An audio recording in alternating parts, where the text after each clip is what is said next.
LRT-3 இலகு ரயில் சேவை திட்ட கட்டுமானத்திற்கு வழிவிடும் வகையில் பிளஸ் மற்றும் ஸ்பிரிண்ட் நெடுஞ்சாலைகளில் நாளை ஜூலை 18ஆம் தேதி வியாழக்கிழமை தொடங்கி ஜூலை 31ஆம் தேதி வரை போக்குவரத்து கட்டம் கட்டமாக மூடப்படும் அல்லது திருப்பி விடப்படும்.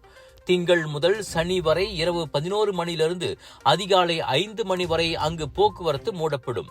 LRT-3 கட்டுமானத்தின் முதன்மை குத்தகை நிறுவனமான சத்யா உத்தாமா LRT-3 சென்ட்ரியன் பிரஹாட் அறிக்கை ஒன்றில் அதனை தெரிவித்தது. ஸ்பிரிண்ட் நெடுஞ்சாலையில் பெட்ரோனாஸ் NGV எதிர்ப்புறம் டமான்சரா நோக்கி செல்லும் ஜலான் காயு ஆரா சாலை கட்டம் கட்டமாக மூடப்படும். அதே சமயம் பிளஸ் நெடுஞ்சாலையில் டமான்சராவிலிருந்து ஸ்பிரிண்ட் மற்றும் ஜலான் காயு ஆரா நோக்கி செல்லும் பாதை அங்குள்ள ஹார்ட்வேர் கடை தொடங்கி பெட்ரோனாஸுக்கு எதிர்ப்புறம் உள்ள சாலை வரை அட்டவணைக்கேற்ப மூடப்படும். சாலையின் ஆக இடப்பக்க பாதையோ நடுப்பாதையோ அல்லது ஆக வலப்புற பாதையோ எதுவாக இருந்தாலும் ஒரு நேரத்தில் ஒரு பாதைத்தான் மூடப்படும். இதனால் ஏற்படும் அசௌகரியங்களுக்கு வருத்தம் தெரிவித்த LRT கட்டுமான குத்தகை நிறுவனம் பாதை திருப்பி விடப்படுவது தொடர்பான அறிவிப்பு பலகைகளை பின்பற்றி நடக்குமாறு வாகன ஓட்டிகளை கேட்டுக்கொண்டது.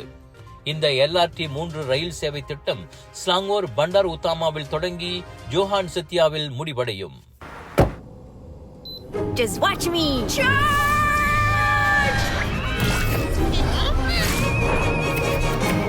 Keeping you and your loved ones safe indoors with Nano EX technology. Panasonic.